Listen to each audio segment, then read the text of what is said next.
إن الحمد لله نحمده ونستعينه ونستغفره ونعوذ بالله من شرور أنفسنا ومن سيئات أعمالنا من يهده الله فلا مضل له ومن يضلل فلا هادي له وأشهد أن لا إله إلا الله وحده لا شريك له وأشهد أن محمدا عبده ورسوله يا أيها الذين آمنوا اتقوا الله حق تقاته ولا تموتن إلا وأنتم مسلمون يا أيها الناس اتقوا ربكم الذي خلقكم من نفس واحدة وخلق منها زوجها وبث منهما رجالا كثيرا ونساء واتقوا الله الذي تساءلون به والأرحام إن الله كان عليكم رقيبا يا أيها الذين آمنوا اتقوا الله وقولوا قولا سديدا يصلح لكم أعمالكم ويغفر لكم ذنوبكم ومن يطع الله ورسوله فقد فاز فوزا عظيما أما بعد فإن خير الحديث كتاب الله وخير الهدي هدي محمد صلى الله عليه وسلم وشر الأمور محدثاتها وكل محدثة بدعة وكل بدعة ضلالة وكل ضلالة في النار فأعوذ بالله من الشيطان الرجيم بسم الله الرحمن الرحيم يريد الله بكم اليسر ولا يريد بكم العسر ولتكملوا العدة ولتكبروا الله على ما هداكم ولعلكم تشكرون تقبل اللہ منا ومنکم۔ محترم بھائیوں بزرگوں، پردہ نشین ماں اور بہنوں، سب سے پہلے میں اللہ کے رسول کی سنت مبارکہ پر عمل کرتے ہوئے آپ تمام بھائیوں کو، بزرگوں کو، ماں اور بہنوں کو اپنی طرف سے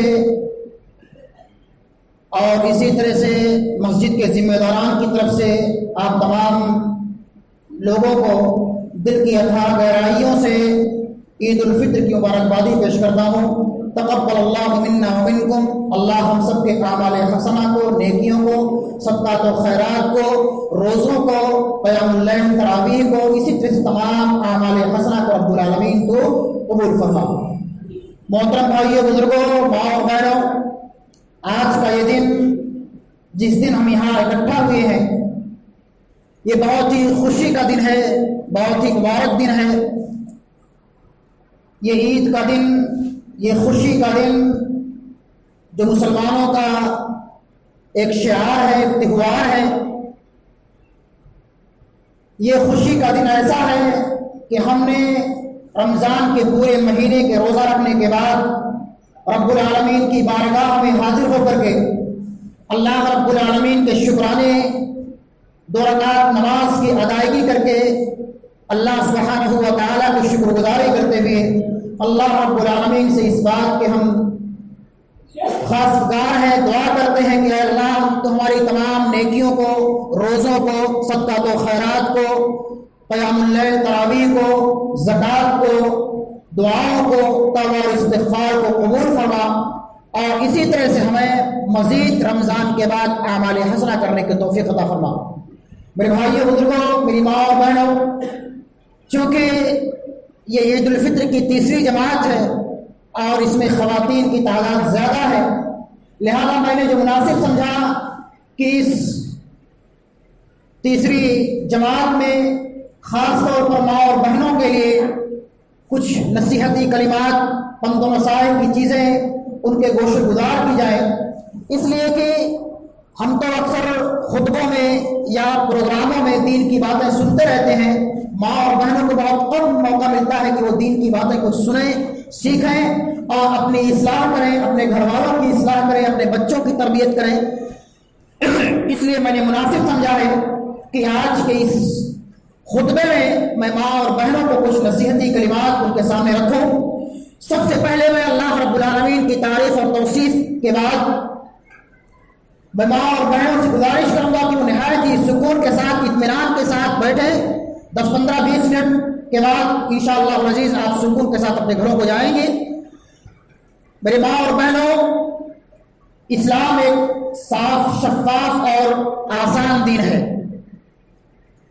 اللہ رب العالمین نے اسلام کے اندر ماں اور بہنوں کے حقوق کو واضح فرمایا ہے۔ اس دنیا کے اندر اللہ نے سب کے حقوق کو بیان فرمایا ہے، کہ اللہ کے کیا حقوق ہیں، بندوں کے کیا حقوق ہیں، عورتوں کے کیا حقوق ہیں، پڑوسیوں کے کیا حقوق ہیں، والدین کے کیا حقوق ہیں، میاں اور بیوی کے کیا حقوق ہیں۔ اس طرح سے اسلام نے ہر ایک کے حقوق کو بیان فرمایا اور اس بات کو مکلف کیا ہے کہ ہر انسان اپنے حقوق کی کما حق کو ادائیگی کرے، اور اسی میں ہر انسان کی کامیابی اور کامرانی کا راز مضمر ہے۔ میرے بھائیو اور بزرگوں، اسلام جو ایک آسان اور سادہ دین ہے، اس اسلام نے عورتوں کے مقام اور مرتبے کو بیان کرتے ہوئے ارشاد فرمایا کہ زمانے جاہلیت میں عورتوں کو زندہ زمین کے اندر دفن کر دیا جاتا تھا۔ اسلام جب آیا، اللہ کے رسول جب اس دنیا کے اندر آئے، اللہ رب العالمین نے اپنے احکامات کو اس دنیا کے اندر نافذ کیا، تو مسلمانوں کو اللہ کے رسول کو اس بات کی تعلیم دی کہ یہ بیٹیاں، یہ عورتیں جنہیں آپ زندہ زمین کے اندر دفن کر دیتے ہو، یہ آپ کے لیے باعث افتخار ہے، کامیابی اور کامرانی کا ضامن ہے۔ اللہ کے رسول فرماتے ہیں کہ جو انسان اپنی دو بیٹیوں کی تربیت کرتا ہے، ان کی پرورش کرتا ہے، ان کی نگہداشت کرتا ہے اور ان کی اچھی تربیت کرتا ہے اور ان کی شادی بیاہ کر دیتا ہے، اپنے حقوق کی ادائیگی کر دیتا ہے، تو ایسا انسان جنت کے اندر ویسے ہی رہے گا جیسے کہ میری دونوں انگلیاں۔ یہ اللہ کے رسول کا فرمان ہم مسلمانوں کے لیے، ہم مرد و خواتین کے لیے اس بات کی تعلیم دیتا ہے کہ اگر اللہ نے ہم کو بیٹیوں سے نوازا ہے، ہمارا یہ فریضہ ہے، ذمہ داری ہے کہ ہم اپنی بیٹیوں کی، اپنی ماں اور بہنوں کی اچھی تربیت کریں اور ان کے ساتھ حسن سلوک کریں۔ اسلام نے خواتین کے، ماں اور بہنوں کے حقوق کو بیان فرمایا ہے۔ اسلام نے ماں اور بہنوں کے حقوق کو بیان کرتے ہوئے فرمایا کہ اگر ایک عورت ماں کی شکل میں ہے تو اس کے کیا حقوق ہیں، اگر ایک عورت بیٹی کی شکل میں ہے تو اس کے کیا حقوق ہیں، ایک عورت اگر بہو کی شکل میں ہے تو اس کے کیا حقوق ہیں، ایک عورت اگر بہن کی شکل میں ہے تو اس کے کیا حقوق ہیں۔ اسلام نے ہر ایک کے حقوق کو بیان فرمایا ہے۔ سب سے پہلے ہم دیکھتے ہیں کہ اسلام نے والدین کے حقوق کو کیا بیان فرمایا ہے۔ ہمارا چاہے مرد ہو، نوجوان ہو یا عورتیں ہو یا بچیاں ہو، لڑکیاں ہو یا لڑکے ہو، ہم اپنے والدین کے حقوق میں بہت ہی کوتاہی برتتے ہیں۔ اگر اللہ رب العالمین نے ہمیں والدین سے نوازا ہے، ہمارے والدین اس دنیا کے اندر زندہ ہے، ہمارا یہ فریضہ ہے، ذمہ داری ہے کہ ہم اپنے والدین کے ساتھ حسن سلوک کریں، ان کے ساتھ اچھا معاملہ کریں، ان کے ساتھ نرمی کے ساتھ پیش آئیں، الفت و محبت کے ساتھ پیش آئیں۔ یہ اسلام کا تقاضا ہے۔ اللہ رب العالمین نے اپنے مقدس کلام کے اندر اس بات کی تعلیم دی ہے کہ تو جہاں اللہ نے اپنے حقوق کو بیان فرمایا، اس کے بعد فرمایا کہ تم اپنے والدین کے ساتھ حسن سلوک کرو۔ سورہ نساء کے اندر اللہ کا فرمان وَاعْبُدُوا اللَّهَ وَلَا تُشْرِكُوا بِهِ شَيْئًا وَبِالْوَالِدَيْنِ إِحْسَانًا۔ اے میرے بندو، تم اللہ رب العالمین کی عبادت کرو، اس کے علاوہ کسی اور کو اس کے ساتھ شریک مت کرو۔ اور اس کے بعد اللہ نے فرمایا کہ تمہارے اوپر اللہ کی عبادت کے بعد جو دوسرا اہم ذمہ داری عائد ہوتی ہے وہ یہ ہے کہ تم اپنے والدین کے ساتھ حسن سلوک کرو، ان کے ساتھ اچھا معاملہ کرو۔ اگر ہم مرد ہیں تو بھی ہم پر یہ فریضہ عائد ہوتا ہے، اگر ہم عورت ہیں تو بھی ہم پر یہ فریضہ عائد ہوتا ہے۔ اللہ رب العالمین کا فرمان سب کے لیے عام ہے۔ اللہ نے فرمایا سورہ بنی اسرائیل کے اندر وَقَضَىٰ رَبُّكَ أَلَّا تَعْبُدُوا إِلَّا إِيَّاهُ وَبِالْوَالِدَيْنِ إِحْسَانًا إِمَّا يَبْلُغَنَّ عِندَكَ الْكِبَرَ أَحَدُهُمَا أَوْ كِلَاهُمَا فَلَا تَقُل لَّهُمَا أُفٍّ وَلَا تَنْهَرْهُمَا۔ اللہ نے فرمایا کہ تمہارے حقوق کے، اللہ رب العالمین کے حقوق کی ادائیگی کے بعد اس کے ساتھ آپ کسی کو شریک نہ کرو، اس کے بعد آپ اپنے والدین کے ساتھ اچھا معاملہ کرو۔ اگر آپ کے والدین اس دنیا کے اندر زندہ ہیں، چاہے وہ دونوں زندہ ہو یا کوئی ایک زندہ ہو، اگر وہ بڑھاپے کی عمر کو پہنچ گئے ہو، اما یبلغن عندک الکبر احدهما او کلاهما فلا تقل لهما اف ولا تنهرهما۔ تو اے لوگوں، اے امت محمدیہ کے افراد، تم اپنے والدین کے ساتھ بدتمیزی مت کرو، اپنے والدین کے ساتھ نازیبا سلوک مت کرو، اپنے والدین کے ساتھ حسن سلوک کرو، اچھا معاملہ کرو۔ اپنے والدین کے لیے اپنے بازوؤں کو پھیلا دو، ان کی اطاعت کرنے کے لیے، ان کی فرمانبرداری کرنے کے لیے، ان کے ساتھ اچھا معاملہ کرنے کے لیے تم اپنے بازو کو ہمیشہ پھیلا دو۔ وَقُلْ رَبِّ ارْحَمْهُمَا كَمَا رَبَّيَانِي صَغِيرًا، اور اپنے والدین کی اطاعت کرنے کے بعد اپنے پروردگار سے ان کے حق میں دعائیں کرو کہ اے پروردگار عالم، جس طرح سے ہمارے والدین نے ہمارے ساتھ بچپن میں اچھا معاملہ کیا تھا، ہمارے ساتھ شفقت و محبت کا معاملہ کیا تھا، اے اللہ تو اسی طرح سے